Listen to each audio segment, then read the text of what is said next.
జనాభాలో 50% బీసీలు.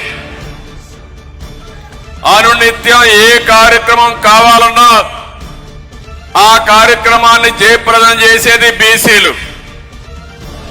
చరిత్రలో మీరు చూస్తే బీసీలంతా కూడా వంశ పారంపర్యంగా చేతి వృత్తులు కుల వృత్తులకు అలవాటు పడ్డారు.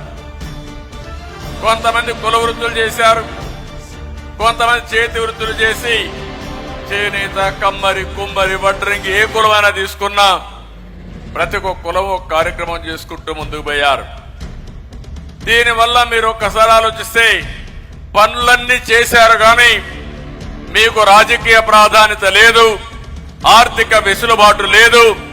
అందుకే మొట్టమొదటిసారిగా ఎన్టీ రామారావు గారు వచ్చిన తర్వాత బీసీలకు న్యాయం చేసిన ఏకైక నాయకుడు, ఏకైక పార్టీ తెలుగుదేశం పార్టీ.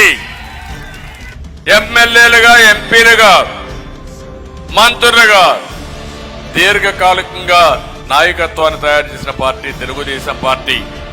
ఒక్క మాటలో చెప్పాలంటే బీసీ నాయకత్వాన్ని ఏర్పాటు చేసిన ఒక ఫ్యాక్టరీ, ఒక యూనివర్సిటీ తెలుగుదేశం అని చెప్పి కూడా నేను మీకు తెలియజేస్తున్నా.